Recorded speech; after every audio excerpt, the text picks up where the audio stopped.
Tuesday can review it later. And then I guess I'll pass it over to Barbara. Hey, everybody. You all probably haven't seen me as much. I am the success coach for the current MSW program for both the advanced and the 3-year program. So I just started this role in the spring, so I haven't had too much conversation with you all, but congratulations on your upcoming graduation and very excited to be here. Yeah, thank you everybody for being here. So I'm going to go ahead and share my screen. We've got lots of information for you today, and then you'll have time for questions. So it'll be about an hour, I guess this usually takes us, but we'll see, maybe a little less. Okay, so let me share my screen here and move this out of the way so I can actually see what I'm doing. Okay, so can you guys, what are you seeing? Do you see the slideshow? Yes? Yes? Yes. Okay. I can't tell.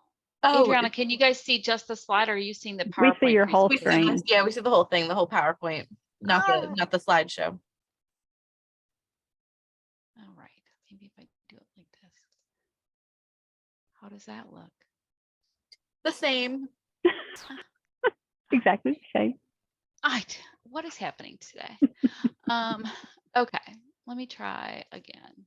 All right, there. Now we have presenter view, right? Well, all right, look at that. Let me play with display settings. How about that? There we go. Better? Yeah. All right. All right. So anyway, here we are. It's Tuesday. We're going to talk about getting ready to graduate. This session is for people that are graduating this fall, but also people who might be graduating in the spring and really want to get informed and know what's happening. So welcome to everybody. So we'll be talking about logistics. So those of you graduating this fall, you've already done some of these things in terms of like filing intent to graduate. We'll also share what we know about commencement for fall and spring, and also some things that we do here in the department. We'll talk about career services and things that you want to think about as you're wrapping up your time here, and then sort of like what happens after graduation. So getting ready for licensure and things like transcripts and letters and all things like that. So unfortunately, we weren't able to have an LCSW join us today, but Adriana and I both have lots of experience in this field in terms of, and be able to field some questions from you guys about this and be able to share some basic tidbits, and then hopefully we'll be able to connect you with someone later on in the semester. And then we're going to have Barbara talk for a little bit about the things that she can do to support you as you're getting ready to wrap up your time here, and just some reminders. So alrighty, Adriana, do you want to talk about intent to graduate? Sure. If you are graduating this fall, you have already completed your intent to graduate, unless you are one of the 2 students that we contacted last week and said, please file your intent to graduate. This is a form that you must complete if you plan to graduate. Those of you graduating in the spring, I will reach out to you when it opens, so you can submit your intent to graduate, but you'll do so through your MyUCF portal, where you do everything. You'll go to this student self-service, student center, and from the drop-down menu here, you'll choose intent to graduate, apply. So they give you a good amount of time to submit this form. It's make sure that you have about 20 to 30 minutes to complete it. We are a non-thesis program, so be sure to check that option when you see it. We do not offer a thesis. You can put either my name or Renee's name, whichever works for you, in the advisor portion. And there's also, after you'll select your expected graduation, so spring 2023, make sure everything looks correct. You'll update your where you want your diploma to be sent, that kind of thing. And then afterward, you'll be able to fill out a graduating survey. Sometimes students get a little confused. They submit the intent to graduate, they don't see the survey. If you have any questions when you're submitting this, you want to make sure it went through, or you just have any questions about it, feel free to reach out to either one of us and we'll be able to check on it for you.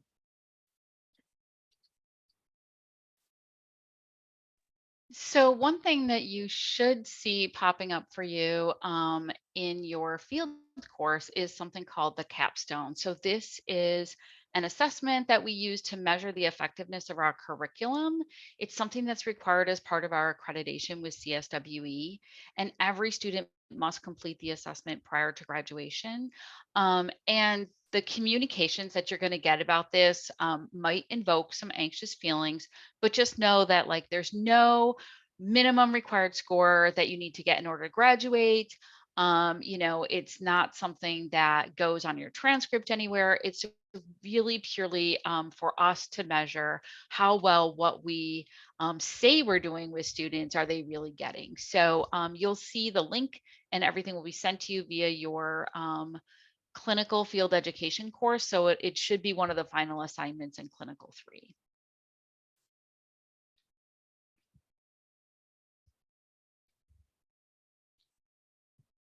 Do you want to talk a little bit Sure. about graduation?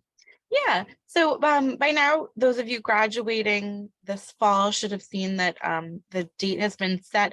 I think it's on the next slide, but it's December 16th, I believe. We are in the evening. Our ceremony is at 6:30 p.m. If you plan to attend in person, you must purchase your cap and gown through Herff Jones.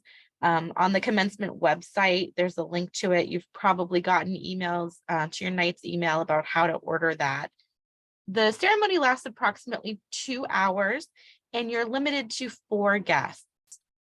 They do live stream on campus. Sorry. Renee just said, oops, looks like I missed an update here. This info is for fall 2022. Yes, so for fall 2022, not summer. But they will live stream it at 2 locations on campus in case you have more than 4 guests that you'd like to be with you on the day. And those extra guests will be able to see it live streamed on campus. There will also have it live, usually YouTube, a YouTube link, a UCF YouTube link, and Facebook, if you just want to watch or send it out to your family, anything like that. And right now we know that the spring 2023 commencement is scheduled for the weekend of May 6th to the 7th, but we don't know which date and we don't know which time. They kind of change it around every time. But when you're looking, be sure to look for the College of Health Professions and Sciences. That's our college, and that's the one you'll want to look at to see when the ceremony is.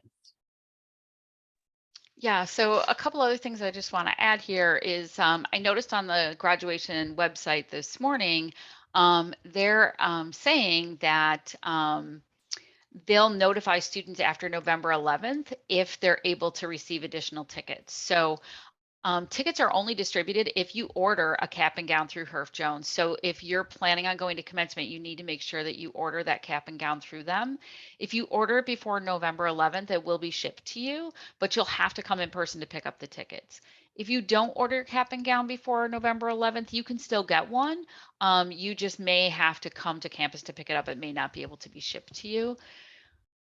For those of you that live outside of the Orlando area, the options for picking up tickets and or cap and gown regalia, they want you to come in person. So if that's not something you're able to do, you can designate a third person to do that. And you would just provide a letter saying that they have permission to pick up for you. So if you have family in the area or a friend or something like that, if that's not an option for you, because certainly, maybe you don't know anybody in Orlando and that's okay. You'll want to call the bookstore directly and talk to someone there to make arrangements to come and pick it up. So you can come and pick it up in person the week of commencement. And I would just recommend that you plan that you're going to do that no later than the morning of the ceremony, but also talk to the bookstore to make sure that that's going to work. Because one of the things that they do is that they will take excess tickets that aren't picked up and they will turn them over for like a first come first serve at will call. So you don't want to lose out on getting those tickets. Expect to be at the arena 2 hours prior to commencement ceremony starting. So ceremony's at 6:30. Expect to be there by 4:30. They may ask you to be there a little bit earlier even just so that they can get everybody lined up and ready to go. And then the other thing that we hear about a lot is grad walk. This was something that was a little bit more formal during the pandemic, and they've kept it, but it's more of a photo op now. Grad walk is the day before commencement starts, so it's December 15th, and it's from 3 to 7 p.m. And basically, you can come in regalia or not and have a moment to walk across the stage. You can bring up to 8 guests with you. And they have sort of like a diploma cover prop, so you can like have your picture taken. And that sort of thing. And but it's kind of like all the great stuff about commencement without all the extra speeches and the long wait. So it's kind of that fun thing about getting to walk the stage and things like that. So um, and I guess the other thing I would say about spring commencement, if Adriana may have already said this, but typically we see the updates come out about 1 month into the semester. And if you monitor the website, the ucf.edu/graduation, you will probably find that information before we do, because we don't get that info shared with us. We have to go seeking it. Looks like we've got a question in the chat. And will the bookstore be open for drop off of cap and gown after the ceremony? I believe so. Yes. They ask you to drop it off as soon as possible. So yeah, I'm fairly positive that it will be open. Yeah, I'm pretty sure that they're open at least for an hour or so after the ceremony. So the ceremony takes about 2 hours, so like 8:30. So they usually stay open till like 9:30, 10 o'clock that night. I think that's what I remember. So okay, and then in addition to commencement, because not everybody can come to Orlando, and we recognize that our students are all over the country, we host a virtual graduation celebration. So this is a Zoom session with online MSW faculty and staff. All students in the cohort are invited to attend. You can share the link with your family and friends to join as well. So it's open. You'll register and get the link, and then you can share that link with people. So we'll actually send out a survey to you probably in the next couple of weeks to get an idea of a date.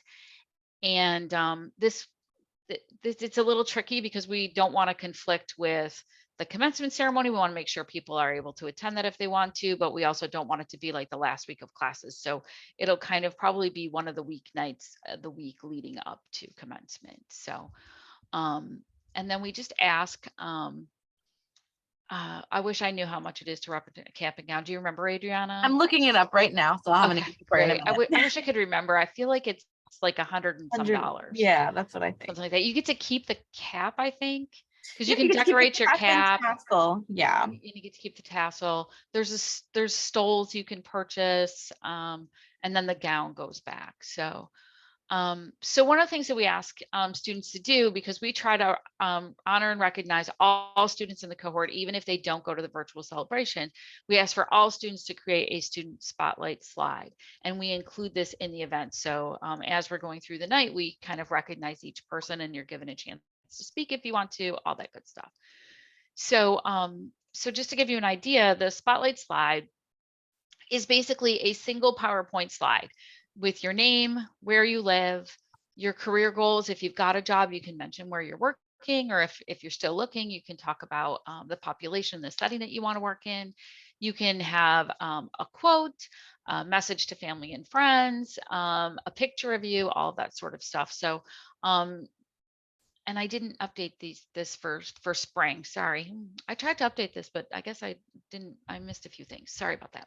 So for fall grads, please submit by December 12th. So we want to make sure that we have all of that info ready to go for our virtual celebration. If you're graduating in the spring, expect that you're going to need to send that stuff to me around the middle of April. So probably around April 15th or so will be when we need it. And my recommendation about this, because we run into this every semester, there's a break coming up, right? The term one is ending on Friday and you've got a week off. That is a great time to make your slide. It's not too early to sit down and do it, but really doing it during that time, because the second half of this semester is going to be very busy for you. You're going to have your final course, lots of final assignments going on with your field placement. And so really thinking about making the time to do it in that break when you don't have a lot of other things going on will ensure that you get it done and submitted on time with very little stress. So, and then just to give you an idea, here's some slides that were done by previous students, that previous graduates. So really can be anything. It can include your family, you can include your pets, you can have just a few things on there that you want to say, you can have lots of things on there that you want to say. It's really up to you. You can be as creative as you would like. So, you know, there's no set format, no set colors. You can do whatever you want. And the nice thing about PowerPoint is that it has a lot of design features and will create fun and exciting things for you if you feel like that's not in your wheelhouse. So, do we have any other? Yeah, so there's a hood that is required for master's students that comes with it. And then there's a stole that looks kind of like a long scarf that can be embroidered. There's like a couple of different, I've seen different versions of that too, with people having different things, right? So with that cap and gown. So when you're coming to this virtual celebration, you can wear whatever you want. We've had students come in their cap and gown. We've had students just come as they are. Some students get really, you know, kind of create like a watch party and have family there and decorate and all that sort of fun stuff. So this is a chance for you to really celebrate in whatever way works for you. So, you know, we love to get to see our students, and usually the program director will be there and the assistant director, Ms. Ferretti, the field director. Dr. Terrio attends. He's the director of the School of Social Work. We hope to have some field faculty there as well. So, and hopefully maybe Barbara can attend. So we try to make sure that everybody, you know, is there to help celebrate this milestone with you. So in the chat, somebody was just asking, how would it work if you're just participating in the online celebration that we're having? So you would order your cap and gown the same way, and they would ship it to you. And I believe they'll give you the shipping label to mail it back. Mm-hmm. Yeah.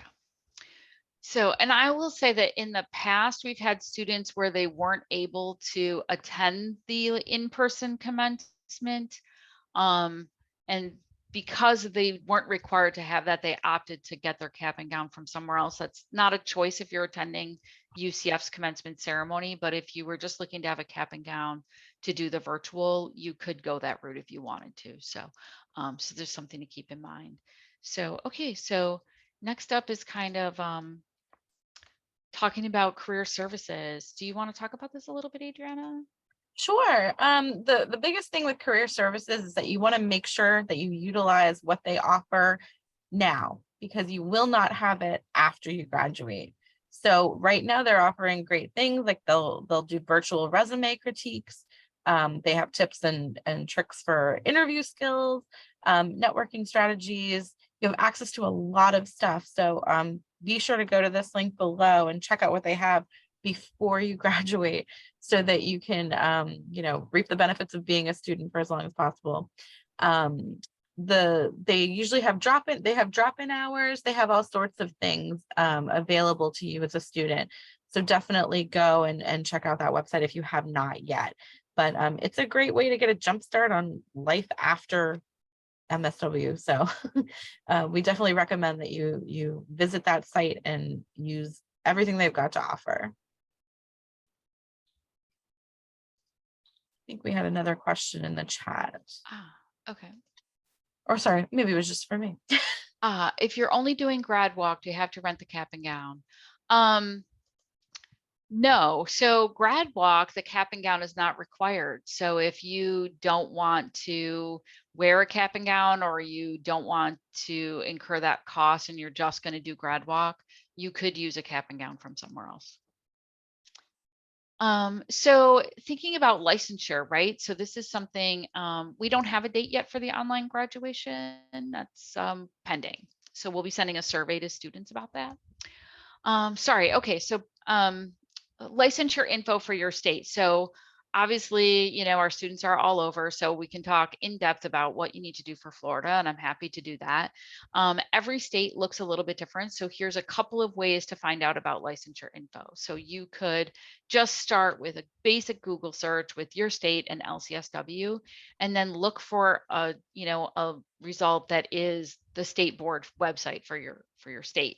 You could also go to ASWB. They have a how to get a license link, and it kind of gives you step by step for each state. And then also searching for your local NASW chapter. So they're going to have people who are dedicated to working with students in their area and helping them get started. So essentially all states follow a similar trajectory, I should say. They look for an MSW from a CSWB accredited program, which, you know, you're going to have that. They'll want you to do some sort of supervised practice after graduation. So not including your field placement that you've done now, but supervised practice in the field. So this could be, you know, basically it would be at your job that you're going to get after you graduate. And the amount of time and the amount of hours that you have to accrue in supervision, that varies by state. And then they also typically have some sort of licensure exam that they want you to take. And this varies a little bit because there's always some sort of initial master's level licensure that you're going to get to sort of register that you are, hey, I'm in social worker and I'm going to be practicing in this state. And then there's some sort of process that you go through to say, I'm working on the requirements for the LCSW, so this is what I'm doing. And so for some states, they require that you take a master's level ASWB exam to get that initial credential. Some states don't require that. So it just depends on the state. So for example, Florida does not require a master's level exam for ASWB. Then in terms of like the supervised practice that you're going to do to work towards that LCSW, that varies by state in that the amount of time that you need to be practicing. So, you know, a calendar time, or the number of hours that you need to be supervised in practice before you can be licensed, and the number of hours of supervision that you need each week or every other week, whatever that requirement is, that will also vary by state. So it's really important to make sure that you're looking at the requirements for the state that you are going to be getting licensed in, so that you're following whatever it is that they are asking of you. And if you're ever not sure, Adriana's a whiz with this. Yep, So I was going to say, if you can't figure it out, just email me. I'm getting real familiar with Illinois. If you if you're there, I've had a lot of students recently pursue licensure in Illinois, but wherever you are, I'm happy to look into it further and get you where you need to be.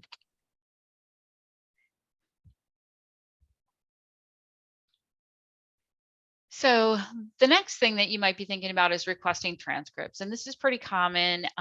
One, when you're seeking licensure, they usually want an official transcript, but also employers tend to want an official transcript. They want to see that you have completed the degree you're telling them you've completed. So you will request transcripts in your MyUCF portal. In the Student Center, there's a, in the drop down under Other Academic, there's a Select Transcript Request Official. Right now, the Parchment service that we use for transcripts is undergoing some upgrades. And so I really recommend that you wait until you see the degree conferred, like, you know, just kind of check in with us after graduation. It's about 4 to 6 weeks after commencement. And it could actually be a little bit longer for you fall grads, just because sometimes they don't start that process right away. In December, they usually wait until January to do it because of the processing that goes on with grades, and the university closes for a period of time during the holidays. And so they usually don't start processing degree conferrals until the beginning of January. So it could be that it's like the end of January, beginning of February before your degree is conferred. So what that means is that your transcript will show that your degree has been awarded to you, and that would be when you'd want to request those transcripts. That's not when you'll receive your diploma. That usually takes like 12 weeks after commencement, but your transcript should be updated about 6 weeks afterwards. And then letters for licensure. You want to talk about this, Adriana? Yes. This is the place that you'll want to go when you are looking to pursue licensure and your state says, I need a verification letter of your clinical practicum, or I need to verify your field experience, your internship, anything like that. You'll want to submit a request here. It takes a few days for us to pull the information and get the form out. In Florida, we're very familiar with exactly what the state needs, so those go out very quickly. Sometimes it takes a little bit of digging to find the requirements depending on your state, but you can submit a request here for any state that you're looking to pursue licensure in, and I'll always reach out to you if I'm a little confused or if I need more information from you. But that's the link to use to do that.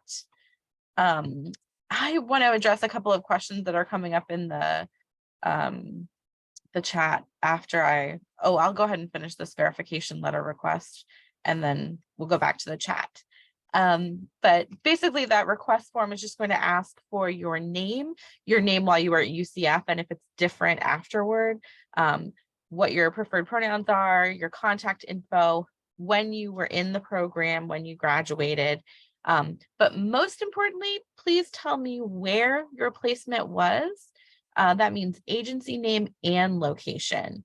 And then the state that you are looking to get licensed in. Some people don't put that, but that's really important because everywhere's got a little bit of a different requirement. So be sure to put the state info. And if you don't have the contact information, if you don't know where the letter should go, feel free to write that in the request and I'll dig it up for you.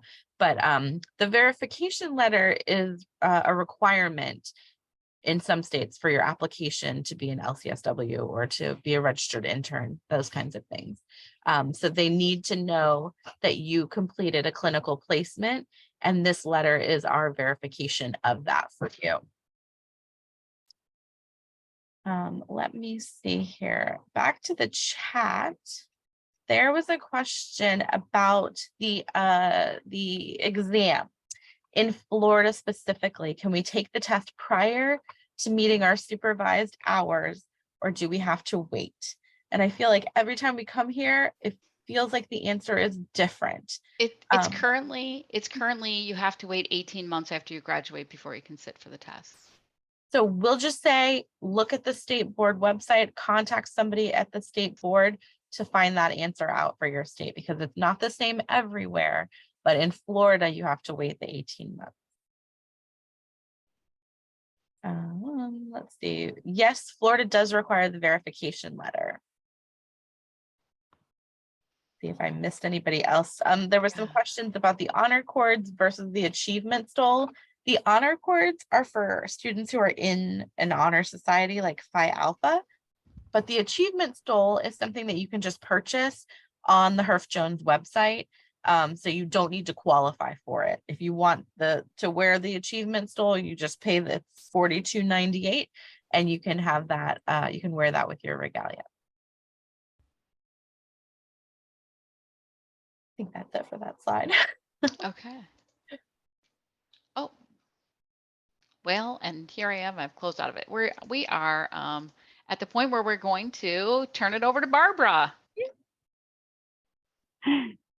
Hey, everybody. No, you all haven't seen my face too much, but I am your success coach in the program. And you've probably heard different terms over the years with Renee Montgomery. I am an extra layer of support. I am here to answer the how, and that doesn't change between now and the time you graduate. Even though my face is different, and I am not Renee, who you're all probably very familiar with.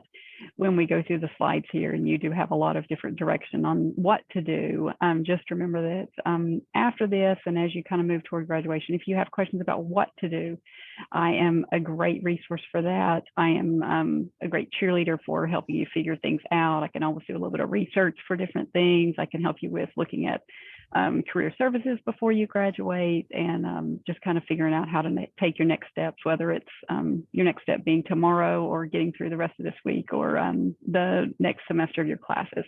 That's really my role here is an extra layer of support and your personal cheerleader for whatever spells success for you and whatever can stand in your way. Awesome. Thank you. I can't speak highly enough about Barbara. If you haven't had a chance to use your Success Coach services, I really recommend it. She's really great at helping to take like a big idea and turn it into actionable goals and steps that you can take. And so as you're kind of wrapping up your time in the program, if you're feeling like I'm just not sure about where I need to go, what I should do, what should be the priority, Barbara can really help with that. And like I was telling someone yesterday that I was referring to her, the thing about it is that anything that you might be experiencing in your life where you feel like this could have an impact on me academically, those are things that Barbara can talk to you about. So it's really a great service that you're paying for as part of your tuition and fees here. And she's just a rock star at it. We're so lucky to have her. So thank you, Barbara, for being here. And thanks. And I will just finally say, yes, thank you for saying all that, Renee. And I truly love what I do. So please reach out to me. I am always genuinely, truly happy to help. I love what I do. Okay, and then lastly, just sort of thinking about, connecting with Adriana and I. So, Adriana and I we're both your advisors. You have two, you're really lucky that way. But if you have questions, we sort of split things a little bit. So forms and letters, questions about commencement and licensure, you can go to Adriana. I kind of do all the logistics behind our virtual celebration and the spotlight slides, and can also help with licensure stuff too. So, and you can come to either of us. We definitely can both handle any of these types of questions, but we're here to support you guys. So the one thing that's not in this presentation, and I'm going to stop sharing my screen now, was that opportunity to speak to an LCSW. We usually invite one of the faculty to be here to sort of talk about what to expect when you're first getting started in the field. And I just want to share, I just want to share a few tips that we've kind of gleaned over the years from doing these presentations. So firstly being, when you first get started in the field and you're working towards your hours, to like start that process early on, because a lot of the work that you will do will count towards what is required for an LCSW. So you want to, start that process. You want to identify a clinical supervisor. So who is going to be that qualified supervisor for you? You will, some states require the person to be specifically trained as a supervisor. Not all states require that. So you want to make sure you understand what's required. Depending on the agency may provide that supervision for you towards licensure. Some agencies do not. So we tell students to be prepared that that may be something that they have to pay for out of pocket in addition to what they do. And then making sure that you're keeping track of your hours, really documenting what it is that you do with clients and when you're having supervision sessions, because when it comes to licensing, everything is about that documentation. So making sure that your supervisor is signing off on things regularly, that, you're not going, a long time without getting things. And Adriana is sharing some great tips in the chat, one of which being save your course syllabi. I think this is critical because every school calls courses something different. And if, having the syllabi helps to prove that you've learned the things they're expecting you to learn in the program, and they may ask for them. So, and it's interesting because, clearly the state, especially like Florida, where lots of our students, go, clearly they've received these, syllabi from people before and know that our classes meet the requirements, but they still make people upload those syllabi into their application portals. So it's really important that you save them, and just note that like recently they've changed the format. So you've really got to, it's pretty quick and easy to save them, but make sure you're still saving them even for these last two classes that you're in. And you should still have access to all your courses that you were in previously. So if you have never saved a course syllabi, you should be able to go back into web courses and go into each course and access the syllabus from that class. If you can't, sometimes the older classes are weird about your access. So you can reach out and we can probably dig them up for you if there's something that you can't find. Good to know. I thought you would always have access. I learn something new every day. There's a couple from early on, I think, that like were troublesome. So gotcha. Either web courses doesn't allow you to get back in it, or I've run into that a couple times. So feel free to reach out. We have access as well. And then Adriana shared a link to a Facebook group to help find a supervisor, which is really great. So if you're looking for a supervisor, they actually have some lists that supervisors are on, and sort of like what populations they work with, how they work with supervisees, how much they charge, all that sort of stuff. So That that can link is, be, yeah, specific for Florida, but just search right on Facebook or in Google. I mean, I just did it quickly. I found one for Massachusetts. There's just a general one for people all over the US, that kind of thing. There's information out there if you want to look. access to Canvas and UCF email after you graduate. You have it for as long as you use it. So Canvas, logging into WebCourse, as long as your UCF ID is active, as long as you keep logging in within, if you don't log in for 18 months, then it gets deactivated. So as long as you keep it active by logging in at least once every 18 months, you should be able to get back into WebCourses, get into your UCF email. Even if it gets deactivated, I think there's a process to reactivate it.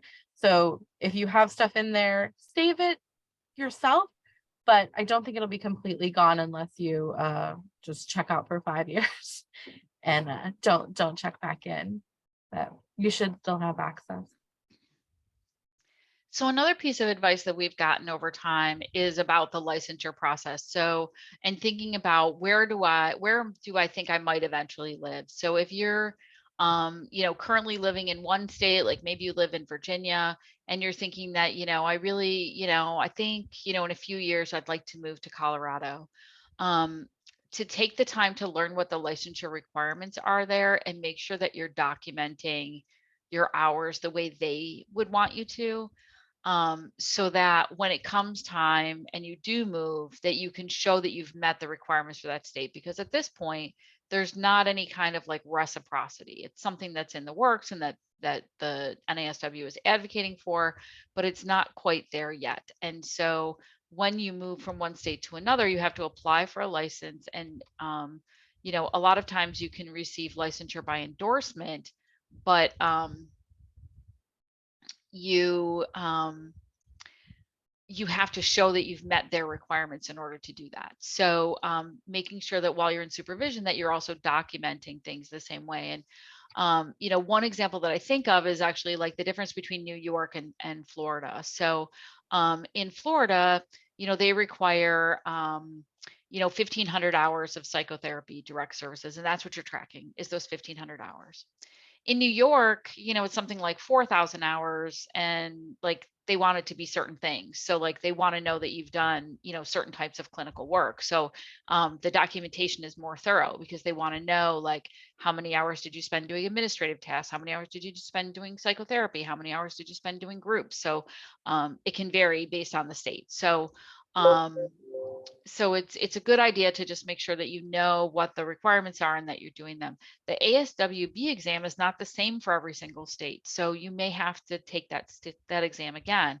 If you're earning your hours in one state and think that you might leave before you finish, you might want to register for the exam for that state. So that's something to think about.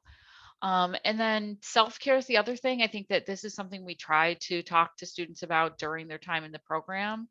If you have not built a solid self-care practice, now is the time to do that. You really need to be able to, as much as possible, leave work at work, but your clients, I'm sure as you're learning in your clinical settings, your clients' experiences do sit with you, right? And so being able to release some of that stress and manage the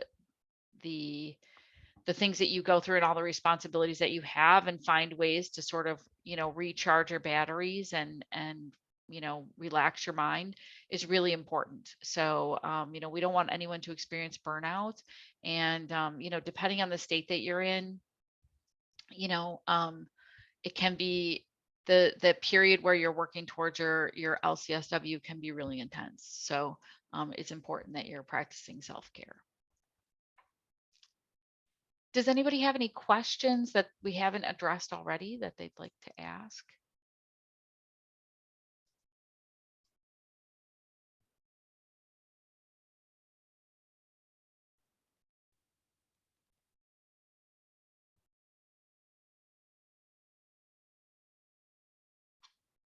Right, we did so well. We covered it all. If you forget Uh, anything that we went through, please know Amanda, that oh, sorry. Amanda asked about a virtual graduation. So I covered that a little bit earlier.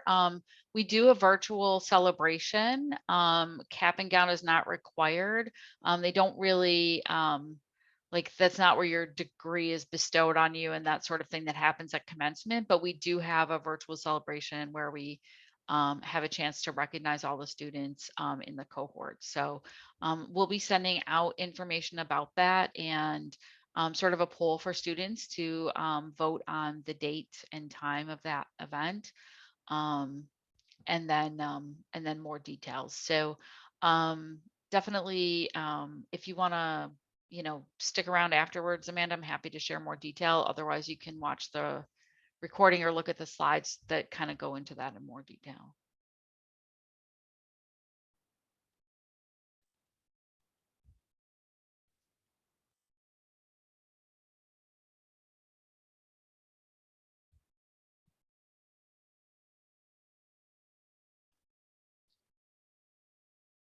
All right, well, thank you everyone for joining us today. And, Adriana recorded, which is great. So we'll send that out to everyone, in the next day or two. If you have any questions, let me know. And definitely for those of you graduating in the fall, be sure to get started on that slide and send it over to me as soon as possible, but definitely by the end of the semester.